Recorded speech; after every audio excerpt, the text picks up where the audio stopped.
Thank you, Karen. My name is John Richards. I'm President of Consulting Services for Education, and I'm honored to introduce Dick Casabonne and give you a bit of his background as to why he's going to be a member of the Hall of Fame. To begin with, I'd like to welcome his wife Carol, daughter Meg, husband Michael. And I have to be honest with you, I was a little disappointed when I was told very clearly that this was not a roast.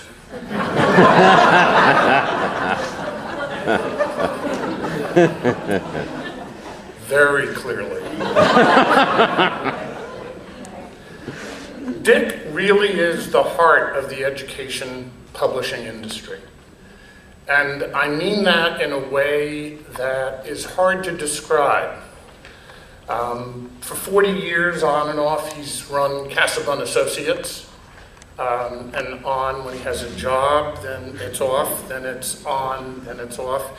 He actually has told me he's got something, I don't know what the count is now, but something on the order of 86 business cards that he's gotten over the years.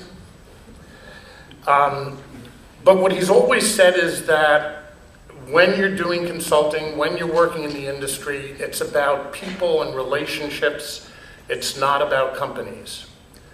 And that people and relationships part of it is really central to who he is as a person. The most common refrain when I talk to people about Dick is, well, he got me this job. I think everyone has a job because of Dick. A quick story. In the early 80s, Kathy Hurley was, euphemistically, between jobs. And Dick sent her a check for $5,000. Kathy called him and said, "What is this for?" Dick's reply, "We'll figure that out. We'll figure something for you to do over time." It's that person-to-person responsibility that for me is really critical to who he is and what makes the industry a great place to work. Dick's always championed technology, even if he didn't exactly know what it was.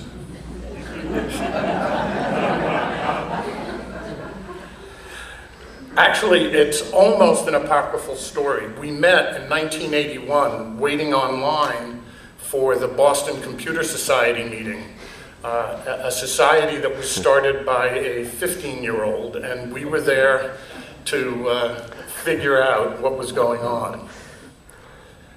I've hired him at every job I've had ever since as a consultant. So he is the world's greatest consultant, without any question whatsoever. He's not just a connector in the words of Malcolm Gladwell, but he is a connector. He does know every major player in the industry, and as a consultant, though, he listens. And he's insightful, and he's smart, and someone you can depend on. Going back, he founded and directed the Apple Computer Clubs International. And his first job, though, in the publishing industry was at Random House. And he tells me a story there about what was going on at Random House that really set the stage for who he was going to become over the years. It was lunchtime, and he was working at his desk, and everyone else was gone. And the boss came over and said, "What are you doing?" He says, "Well, I'm working." He goes, "This is lunchtime. You need to take a client to lunch." And Dick has never stopped doing that.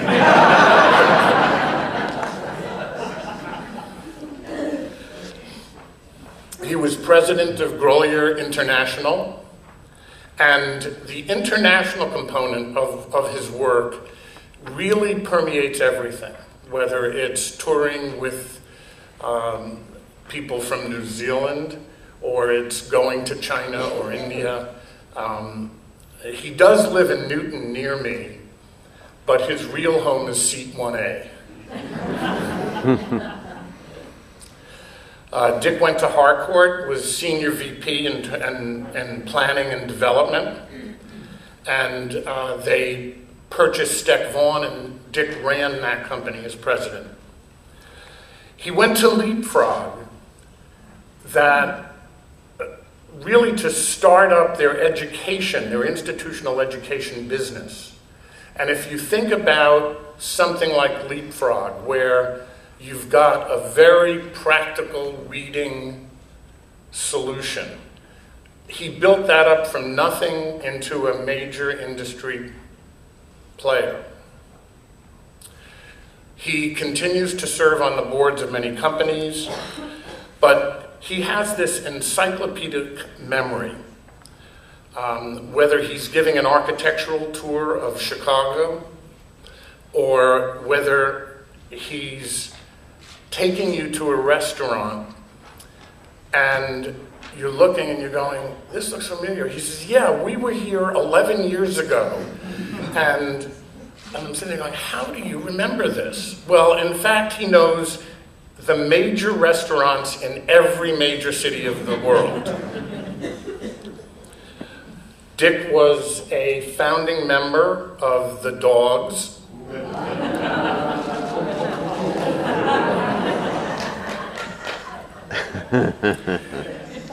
He's an industry leader because he's working with the companies in the industry to get them to change, to move, to grow. He does indeed deserve to be recognized as a member of the Hall of Fame, but mostly Dick is a great friend, and he's a great friend not just to me, but to many people out there. And I think that's a character trait that really is just at his soul. So what I'd like to do is first have the movie, which I was supposed to do before I gave the talk. Sorry about that. The video, hit it.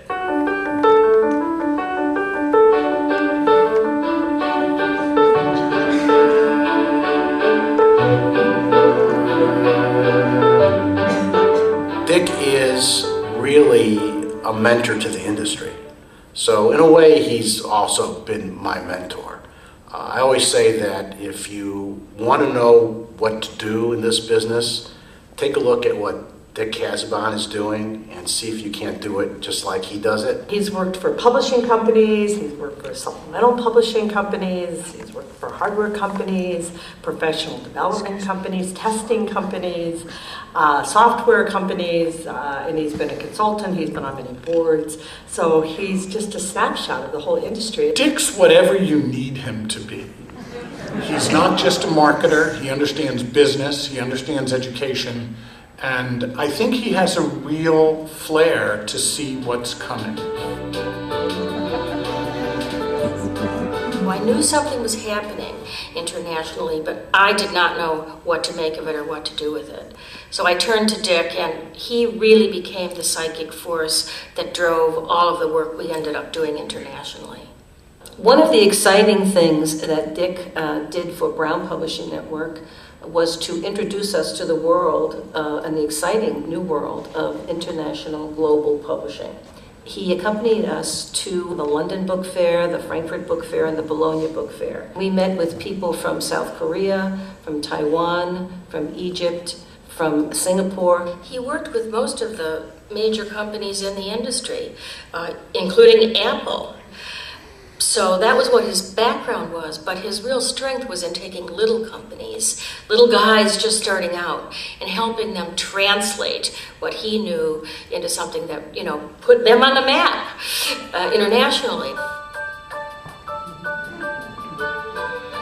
Dick has been out there in the forefront and trying to figure out how to bring technology into the publishing industry, how to make the print part of the business richer and fuller and a better experience for students. I would say that Dick is really an innovator in educational technology.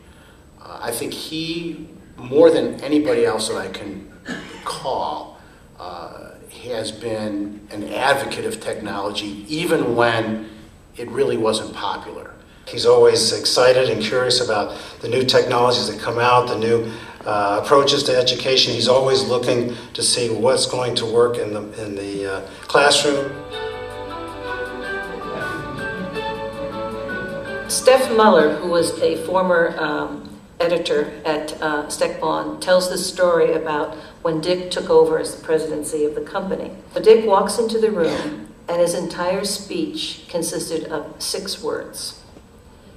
Do good, have fun, make money.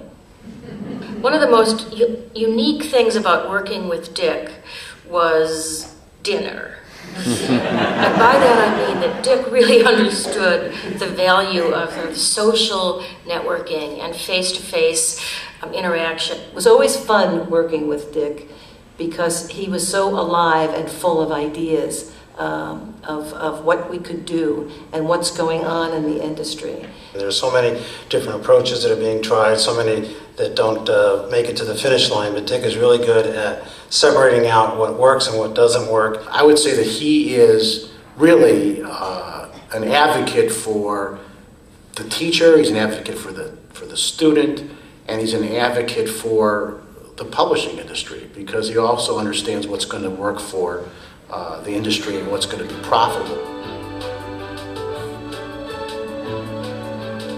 I think where Dick goes, he looks creatively at what goes on in that area, whether it is how to move to the next level, how to think about what's coming. He can see the future, I think, and I think that's part of his unique ability in this industry. Well, getting inducted into the Hall of Fame is really about a lifetime of achievement. And people can do that in a variety of ways. Sometimes it's taking one thing, a passion, and making your whole life be about it. Sometimes it's about recognizing what's happening around you and evolving yourself. And I think that all of our inductees into the Hall of Fame, and certainly Dick, reflect that criteria. Dick is a logical person to be inducted to the Hall of Fame because if the Hall of Fame exists for anybody, it exists for someone like Dick. Dick belongs in the Hall of Fame because he's been so much a part of so much change in publishing. He comes from a traditional model like we all did, and yet embraced change at every turn. He's worked in so many different facets of the industry, and he's just been so appreciated in our industry that I'm happy to see that this day has come.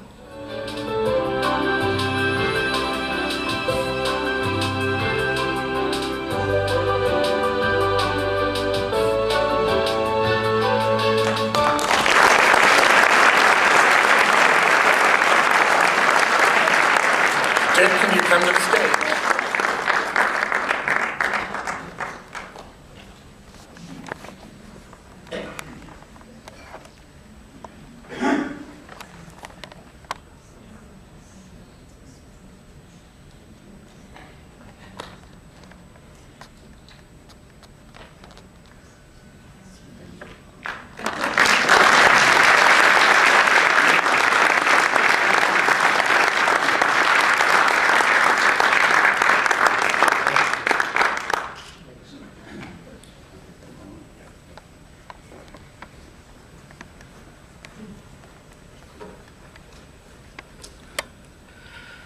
Good morning.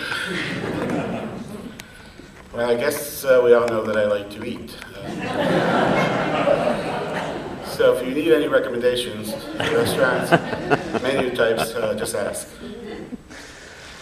It's a delightful day for me, for all of us. It's a lovely venue to have this meeting. One of the things I've enjoyed so much over the last 20 years is these events.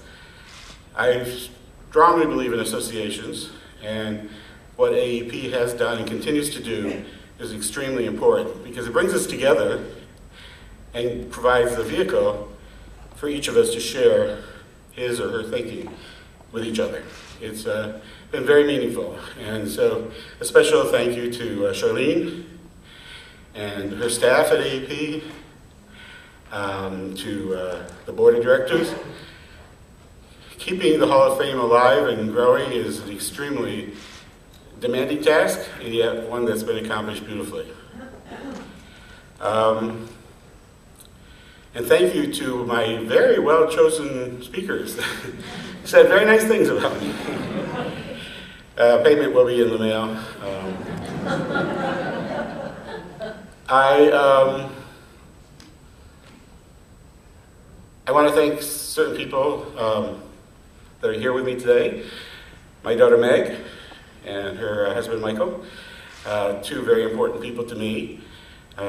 Meg put up with my traveling for all those years. Seat 1A is not far from the reality. I'll tell you a story. Back in the days when you could walk to the gate as incoming planes come in, Carol, my wife, would bring Meg and her brother Peter to meet me. And we'd assemble at the gate, and the announcement would say, arriving from San Francisco, Boeing Flight 27, and the door would open, and since I had used my upgrades carefully, I'd be the first one off the plane, and Meg started calling me Bo. Now the Denison field hockey team calls me Bo, and their two lovely daughters call me Grambo. So they put up with a lot, but nobody's put up with as much as my lovely wife Carol. 45 years ago, we got together, and it's been a wonderful experience on so many different levels and in so many different ways. I'm not sure she would do it again, but